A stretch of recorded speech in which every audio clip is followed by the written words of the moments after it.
നമസ്കാരം. മലയാളി വാർത്തയിലേക്ക് സ്വാഗതം. കൊല്ലം തേവലക്കര ബോയ്സ് ഹൈസ്കൂളിൽ വൈദ്യുതാഘാതമേറ്റ് മരിച്ച 8ാം ക്ലാസ് വിദ്യാർത്ഥി മിഥുന്റെ അമ്മ സുജ നാട്ടിലെത്തി. നെടുമ്പാശ്ശേരിയിൽ വന്നിറങ്ങിയ സുജയെ പോലീസ് അകമ്പടിയിലാണ് കൊല്ലത്തേക്ക് എത്തിക്കുന്നത്.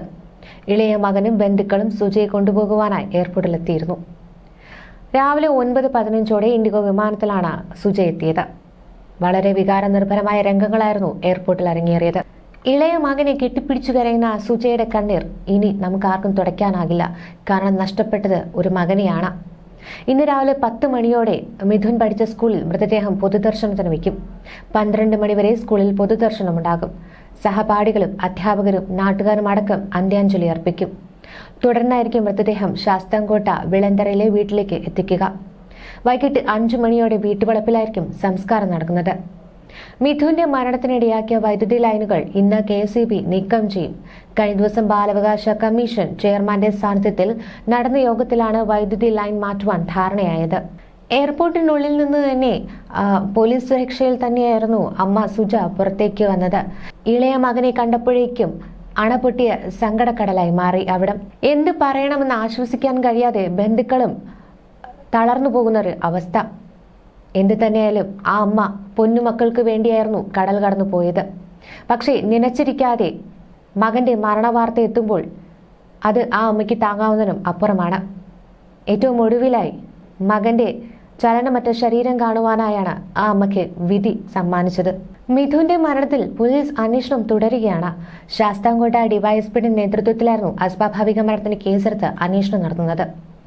വേറെ ഒരാൾക്ക് ഇനി ഈ അവസ്ഥ വരരുത്, ഞാനും എൻ്റെ കുടുംബവും അനുഭവിക്കുന്ന വേദന ഇനി ആരും അനുഭവിക്കാൻ ഇടയാകരുത് എന്നാണ് മിഥുന്റെ അച്ഛൻ പൊട്ടിക്കരഞ്ഞുകൊണ്ട് പറഞ്ഞത്. താൻ രാവിലെ ട്യൂഷൻ സെന്ററിൽ കൊണ്ടുവിട്ട പ്രിയപ്പെട്ട മകൻ ഇനി ജീവനോടെ തിരിച്ചു വരില്ലെന്ന യാഥാർത്ഥ്യം ഇനി മനുവിന് ഉൾക്കൊള്ളുവാനായിട്ടില്ല. അമ്മ വിദേശത്തേക്ക് പോയ ശേഷം എല്ലാ കാര്യങ്ങളും പ്രത്യേക ശ്രദ്ധ നൽകിയിരുന്നു. ഏത് കാര്യത്തിനും സ്വയം മുന്നിട്ടിറങ്ങുന്ന സ്വഭാവമായിരുന്നു അവനുണ്ടായിരുന്നത്. ഇനി ഒന്നും പറഞ്ഞിട്ട് കാര്യമില്ലല്ലോ എന്നാണ് മനു വികാരഭരിതനായി പറഞ്ഞത്. മിഥുന്റെ അനിയനും പട്ടക്കടവ് സെന്റ് ആൻഡ്രൂസ് UPS വിദ്യാർത്ഥിയുമായ സുജിൻ ഇപ്പോഴും മുത്തശ്ശിയുടെ കൂടെ തന്നെയാണുള്ളത്. കാരണം ഇരുവരുടെയും വീടുകളിൽ ഒരു അടച്ചുറപ്പില്ലാത്തത് കൊണ്ട് തന്നെ മഴ പെയ്താലൊക്കെ ചോർച്ചയെ തുടർന്ന് ഈ മുത്തശ്ശിയുടെ അരികിലാണ് ഇരുവരെ നിർത്തിയിരുന്നത്. ഇപ്പോൾ സ്വന്തം സഹോദരൻ നഷ്ടപ്പെടുമ്പോഴും ആ മുത്തശ്ശിക്കൊപ്പം തന്നെ നിൽക്കണമെന്ന് തന്നെയാണ് സുജിൻ കരുതുന്നത്. കാരണം അത്രത്തോളം ആ മുത്തശ്ശി ഇരുവരെയും സ്നേഹിച്ചിരുന്നു. തേവലക്കര ഹൈസ്കൂളിൽ 8ാം ക്ലാസ്സിലേക്ക് ചേർന്നതിന് മുൻപ് ഏട്ടന്റെ കൂടെ സ്കൂളിൽ പോയിരുന്ന ഓർമ്മകളും ഒരുമിച്ച് വീടിന്റെ പരിസരത്ത് കളിക്കുന്നതുമൊക്കെയാണ് സുജിന്റെ ഓർമ്മകളിൽ ഇപ്പോഴുമുള്ളത്. യഥാർത്ഥത്തിൽ എന്താണ് ഇപ്പോഴും സംഭവിക്കുന്നതെന്ന് ആ കുരുന്നിന് ഇപ്പോഴും മനസ്സിലായിട്ടില്ല. കഴിഞ്ഞ ദിവസങ്ങളിലൊക്കെ ഇരുട്ടുമുറിയിലായിരുന്നു അവൻ കഴിഞ്ഞത്. കാരണം അവന്റെ ചേട്ടൻ ഇല്ല എന്നുള്ളത് ഇപ്പോഴാണ് മനസ്സിലായി തുടങ്ങുന്നത്. പുതിയ സ്കൂളിൽ ചേരുകയും ട്യൂഷന് ചേർന്നതോടെയുമാണ് ഇരുവരും 2 സമയങ്ങളിൽ പോയി തുടങ്ങിയത്. എങ്കിലും എപ്പോഴും അനിയനെ നോക്കുവാനും അമ്മ കൂടെയില്ലാത്ത ബുദ്ധിമുട്ട് അവനെ അറിയിക്കാതെ പരിഗണിച്ചു കൊണ്ട് നടക്കുവാനും മിഥുൻ എപ്പോഴും ഉണ്ടായിരുന്നു. ഏറ്റവും അവസാനമായി മിഥുൻ സഹോദരനോട് പറഞ്ഞത്, ഞാൻ നേരത്തെ വരുമെന്നും എനിക്ക് വേണ്ടി എന്തെങ്കിലും ഒരു ആഹാരം ബാക്കി വച്ചേക്കണമേ എന്നുമാണ്. ഒരുപാട് മോഹങ്ങളും പ്രതീക്ഷകളുമായി ഒക്കെയാണ് ഓരോ ദിവസവും മിഥുൻ വീട്ടിൽ നിന്ന് ഇറങ്ങിയിരുന്നത്. അതിൽ പ്രധാനമായ ഒരാഗ്രഹം തന്റെ വീട് പുതുക്കി പണിയുവാനും കൂടുതൽ സൗകര്യങ്ങളുള്ള വീട്ടിലേക്ക് മാറുവാനും കൂടിയായിരുന്നു. എന്നാൽ എല്ലാ മോഹങ്ങൾക്കും മീതെ വകുപ്പുകളുടെ അനാസ്ഥ വൈദ്യുതാഘാതത്തിന്റെ രൂപത്തിൽ ആ ജീവൻ കവർന്നു.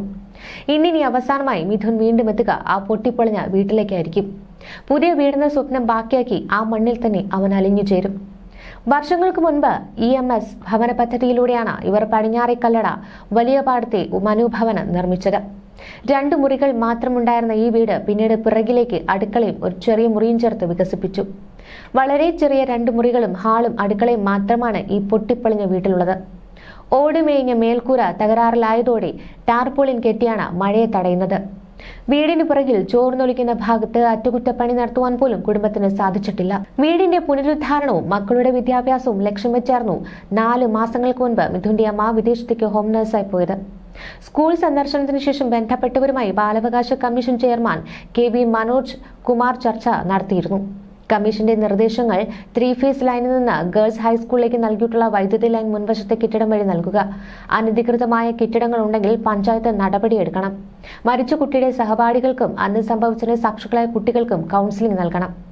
ബാലാവകാശ കമ്മീഷൻ അംഗം ഡോക്ടർ എഫ് വിൽസൺ, ജില്ലാ ശിശുക്ഷേമ സമിതി സെക്രട്ടറി ഡി ഷൈൻദേവ്, ശിശു സംരക്ഷണ officer L Ranjini, Ajith Prasad, Sanal Vellimon, child welfare committee chairman Manoj Kumar, child help line പ്രതിനിധി Shyam, panchayat president Varghese Tharakan, AEO T K Anitha, PTA president Jose Antony എന്നിവർ പങ്കെടുത്തിരുന്നു. ന്യൂസ് ഡെസ്ക് മലയാളി വാർത്ത.